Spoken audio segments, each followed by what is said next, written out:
God's own country అని పిలువబడే అనంత పద్మనాభ స్వామి ఆలయంలో 6వ నేలమాళిక రహస్యం ఇంకా కొనసాగుతూనే ఉంది. అనంత పద్మనాభ స్వామి ఆలయంలోని అపారమైన నిధుల విషయం ఇంకా ఎటూ తెలియలేదు. తలుపులకు అవతల వైపు నుంచి సముద్రపు అలలు, పాముల గుసగుసల శబ్దాలు, గది తలుపులు తెరిస్తే జరిగే దారుణాలు మరణాలను పక్కన పెడితే కేవలం ఒక్క గదిలోనే లక్షల కోట్ల విలువైన సంపద బయటపడింది. 6వ గదిలో ఇంకా ఎంత సంపాదన దాగి ఉండేదని తెలియదు. దాని సంగతి ఏం చేశారు? మొదటి గది తలుపు తెరిచి 8 సంవత్సరాలు పూర్తి అవుతున్నా 6వ గది సీక్రెట్ గురించి అయితే ఎవ్వరికీ ఏ ఆలోచన లేదు. అపారమైన సంపదకు వేసిన నాగబంధం సంగతి ఏంటో ఇప్పుడు తెలుసుకునే ప్రయత్నం చేద్దాం. దేశ అత్యున్నత న్యాయస్థానం ఆదేశంతో తిరువనంతపురంలోని పద్మనాభ స్వామి దేవాలయంలో 6వ గది తెరవడం అయితే నిలిచిపోయింది. కానీ అందులో ఏముందనేది మాత్రం జనాలకు ఊరట కలిగిస్తుంది. నాగబంధం వేయబడిందని చెప్తున్న నేలమాళికలోని 6వ గదిని తెరవాలని చేసే ప్రయత్నాలు అన్నీ కూడా వికటించాయి.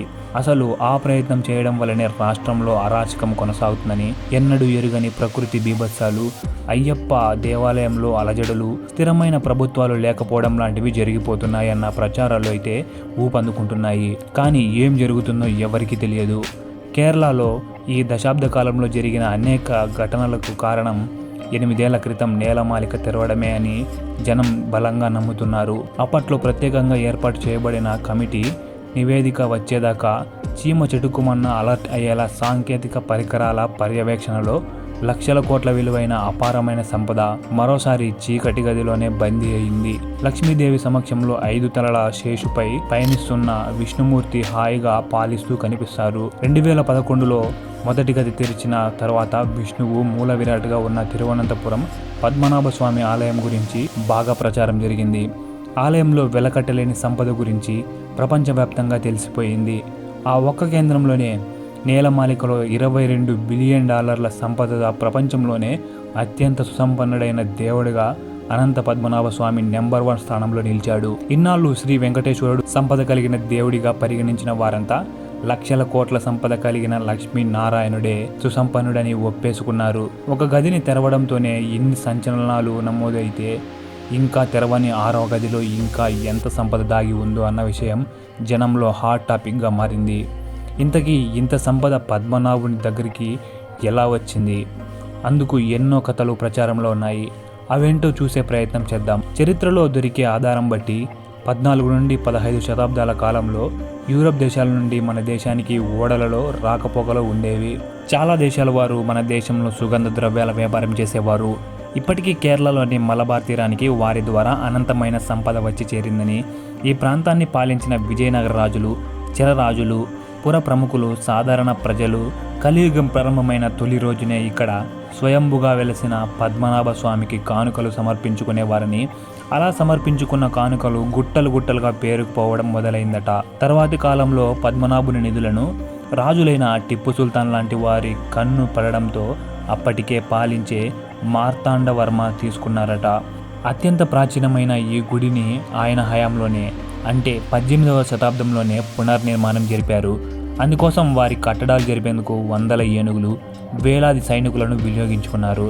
దేవాలయాన్ని నిర్మించడానికి వీటన్నిటి సహాయం కావాల్సి వచ్చింది. సంపదని జాగ్రత్త పరిచేందుకు స్వామివారి ప్రధాన విగ్రహం మీద రహస్య గోడలు నిర్మించి అలాగే నేలమలిన ఏర్పాటు చేశారు. గుట్టలుగా బోగిన సంపదను ఎవరూ దోచుకుపోకుండా ఉండేందుకు సిద్ధ పురుషులతో నాగపాశంతో వందనాలు వేయించారు. మార్తాండవర్మ సుమారు 2 శతాబ్దాల క్రితం మూసిన తలుపులు తెరుచుకోలేదు. ఆలయంలో అక్రమాలు జరుగుతున్నాయని, సంపదలను చాటుగా తరలించే ప్రయత్నం జరుగుతుందని ఆరోపణలు మొదలయ్యాయి. ఇలాంటి నేపథ్యంలో అసలు దేవుని ఆస్తులు ఎన్ని ఉన్నాయి అని లెక్క పెట్టాలని సుందరం రాజన్ అనే ఒక సామాజిక కార్యకర్త సుప్రీంకోర్టులో పిటిషన్ వేశారు. దాంతో కోర్టు ఒక కమిటీ ఏర్పాటు చేసి నేలమాళికల్లోని ఆస్తులను గుర్తించాలని కమిటీ సభ్యులను ఆదేశించింది. కమిటీ సభ్యులు పాలనాపరమైన సౌలభ్యం కోసం నేలమాళికలోని గదులను 1, 2, 3, 4, 5, 6వ గది అని పేర్లతో వ్యవహరించేవారు. 1వ గదిని, 6వ గదిని మినహాయించి మిగతా గదులను తెరవడం పూజారుల సమక్షంలోనే జరిగేది. సుప్రీంకోర్టు సూచించిన మొదటి గదిలోని సంపాదన చూడగానే అధికారులకు ఒళ్ళు జలధరించిందంటే అతిశయోక్తి కాదు. నేలమాళికలోని సెల్లార్ లాంటి 20 అడుగుల లోతైన ఒక గది నిండా విచ్చలవిడిగా బంగారం, నగలు, వస్తువులు గుట్టలు గుట్టలుగా పడి ఉన్నాయి. బంగారు ఏనుగుల విగ్రహాలు, మరో మూలన 35 కిలోల బంగారు ఉండగా వెండి పాత్రలకు అయితే లెక్కే లేదు. వింత వస్తువులు కనిపించాయి. వీటిని లెక్క కట్టడం దాదాపు అసాధ్యంగానే చెప్పుకోవచ్చు. ఎందుకంటే ప్రాచీనమైన వస్తువులకు వేలం అంటే ఎంత హడావిడి జరుగుతుందో మనం టీవీలో చూస్తూ ఉంటాం. వేలంలో పాల్గొనేటకు ప్రపంచంలోనే అత్యంత ధనవంతులైన వాళ్ళు వందల సంఖ్యలో హాజరవుతారు. వేలంలో 100 కోట్ల దాకా పాడి ఆ వజ్రాన్ని సొంతం చేసుకుంటారు. అంతకన్నా విలువైన వజ్రాలు బస్తాల్లో నింపి ఉన్నాయి. మొదటి గదిలో బయటపడ్డ సంపదను లెక్కించాలంటే ప్రపంచ స్థాయి నిపుణుల అవసరమవుతారు. ఇంతటి సంపద ఇక్కడికి ఎలా వచ్చింది, ఎలా చేరింది అన్నది అందరి ముందు ఊహించలేని ప్రశ్నగా నిలిచింది. అయితే ఈ సంపద గురించి కొన్ని కథలు ప్రచారంలో ఉన్నాయి. వినడానికి కాస్త ప్రాచీనమైనది, పురాణంలో అనిపించవచ్చు. కానీ దేవాలయం దగ్గర దొరికిన శిలాశాసనాలు, స్థానిక స్థల పురాణాల ద్వారా తెలిసిన విషయాలు అబ్బురపరిచేలా ఉన్నాయి. ఆ సుదీర్ఘ చరిత్రలో కాల ప్రమాణాలు కాస్త పక్కన పెడితే ప్రస్తుతం పద్మనాభుడి కొలువైన చోటికి కొన్ని వందల కిలోమీటర్ల దూరంలో దివాకరుడు విష్ణు భగవానుని చూసేందుకు ఘోర తపస్సు చేశాడట. దాంతో విష్ణు కరుణించి బాలుడి రూపంలో దివాకరుడితో కొంతకాలం గడిపి అంతర్ధానమయ్యాడని, ఆపై దివాకరుడు స్థానిక రాజుల సహాయంతో అనంతగిరి మధ్య ఓ దేవాలయం నిర్మించి విష్ణు సాహిత్యం పొందారట. దేవాలయం మహత్తు కలిగినదిగా పేరు రావడంతో భక్తుల రద్దీ అపారంగా పెరిగింది. మరో 3 తరాల తర్వాత వచ్చిన రాజు ఈ ప్రాంతాన్ని పాలించేవాడు. దేశాలని దోచుకోవడం, విలువైన బంగారం, వజ్రాలను మాత్రమే సేకరించి దాచుకునేవాడట. ఆ క్రమంలో తిరగబడిన జనం రాజుని చంపడానికి రాగా రాజు భయంతో పద్మనాభుడి ఆలయంలో ఆశ్రయం తీసుకున్నాడని, తన తప్పును క్షమించి కాపాడితే తన సంపదనంతా దేవాలయానికి ఇస్తానని మొక్కుకున్నాడట.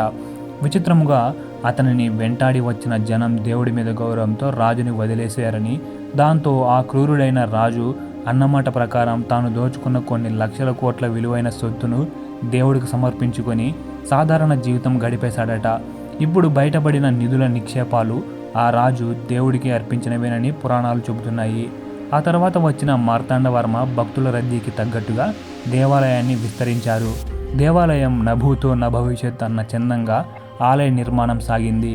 ఆపై ఆలయ అభివృద్ధితో పాటు ట్రావెన్కోర్ సామ్రాజ్యం కూడా అపారంగా విస్తరించింది. వాటిని ఇంగ్లీష్ దొరల నుంచి, ఇంకా టిప్పు సుల్తాన్ లాంటి రాజుల నుంచి రక్షించేందుకు మార్తాండవర్మ నిర్మించిన నేలమాళికలో 1వ గది, 6వ గది అయిన గదులలో నాగబంధంతో మూసివేశారట. ఆ గదులను తెరిస్తే పెనుముప్పు తప్పదన్న ప్రచారం అప్పటి నుంచే మొదలైంది. అందుకే ఆలయ నిర్వహణకు 4 గదులు తప్ప మిగిలిన 2 గదులను తెరిచే సాహసం ఎవరూ చేయలేకపోయారు. నాగబంధం గురించి మరో ఆసక్తికరమైన కథనం ప్రచారంలో ఉంది. 100 సంవత్సరాలకు పూర్వం గదులను తెరిచేందుకు ఓ ప్రయత్నం జరిగిందట. గదిలోని తెరిచేందుకు ప్రయత్నించిన సిబ్బందికి అటువైపు నుంచి సముద్రపు అలల శబ్దం వినిపించడంతో వెంటనే ఆ ప్రయత్నాన్ని విరమించుకున్నారని స్థానికులు చెబుతారు. 2011లో మొదటి గదిలో బంగారం వెలుగు చూస్తున్న సమయంలోనే కమిటీ సభ్యుల్లో ఒకరికి మాతృవియోగం, మరొక సభ్యుడు కాలు విరగడం జరిగింది. 6వ గదికి ఏర్పాటు చేసిన మొదటి దశ కర్ర తలుపులను తేలికగానే తెరిచేశారు. కానీ 2వ దశ ద్వారంపై ఉన్న 2 నాగుపాము బొమ్మలు అధికారులను భయం గొలిపేలా చేశాయి. ఎక్కడ అతుక్కుంటూ లేని ఉక్కు తలుపులపై ఆ 2 నాగ సర్పాల చిహ్నాలు నాగపాశానికి గుర్తుగా కేరళ తాంత్రికులు చెబుతున్నారు.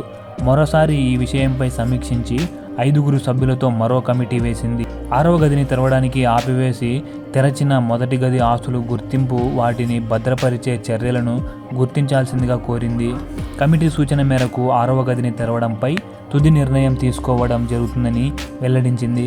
కోర్టు నాగబంధం గురించి స్థానికుల మలయాళీ తాంత్రికులు చెప్పే విషయాలు ఏంటంటే ఆసక్తికరంగా ఉంటాయి, కాస్త భయంగా కూడా ఉంటాయి. వేదాలు, ఇతిహాసాల కాలం నుంచి నేటి దాకా మానవ జీవితాలలో పాములకు విడదీయని బంధం ఉంది. కొన్ని సందర్భాలలో నాగదేవతలుగా పూజలు అందుకునే నాగుపాము ఓ సందర్భంలో ప్రాణాలు తీసే విషనాగులుగా కూడా మారుతాయి. అందుకే అనంత పద్మనాభ స్వామి దేవాలయంలో 6వ నెల మాలికను తెరవకుండా నాగబంధం వేశారు. దైవానికి సంబంధించిన సొమ్మును దొంగతనం చేయడం అనే ఆలోచన రాకుండా తాంత్రిక బంధంతో వేసిన కట్టుబాటుని నాగబంధం అంటారు. దీన్ని ఛేదించడానికి విధానాలు 3 అయితే అందులో మొదటిది మంత్రం, తర్వాతది యంత్రం, ఆపై తంత్రం. మంత్రాలతో చేసే పూజలను, మాంత్రిక పూజలను బీజాక్షరాలనే రాగి రేకులపై రాసి వాటిని యంత్రంగా మార్చి చేసేదే యాంత్రికం అంటారు.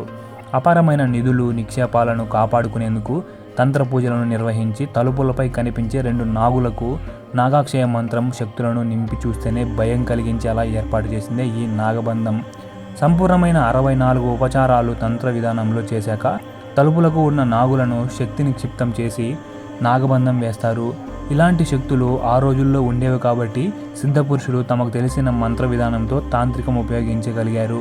కానీ అలాంటి తాంత్రికమైన శక్తులు కలిగిన వారు ఇప్పుడు లేరు. నాగబంధం తొలగిపోవాలంటే గరుడ మంత్రం చదవాలని కేరళ తాంత్రికులు చెబుతూ ఉన్నారు. అయితే గరుడ మంత్రం తెలిసిన వారు పరమ నిష్ఠగరిష్ఠులై ఉండాలి.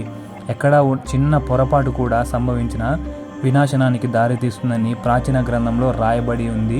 ఒక్కసారి నాగపాశం బంధం పడితే కనుక అది వేలాది సంవత్సరాలు కొనసాగుతుంది. ఆ తలుపులకు తాళాలు ఉండవు, ఎక్కడా చిన్న సందు కూడా ఉండదు. అంత పకడ్బందీగా ఉండే తలుపులు అర్హత కలిగిన సిద్ధపురుషులు గరుడ మంత్రం పాటిస్తే చాలు ఇట్టే తెరుచుకుంటాయంట. అలాంటి సిద్ధపురుషులు ఎక్కడో హిమాలయాల్లోనే ఉంటారని చెబుతూ ఉంటారు. ఇంతకీ నేలమాలికల్లోని 6వ గదిలో ఏముందని అనంత పద్మనాభునికే తెలియాలి.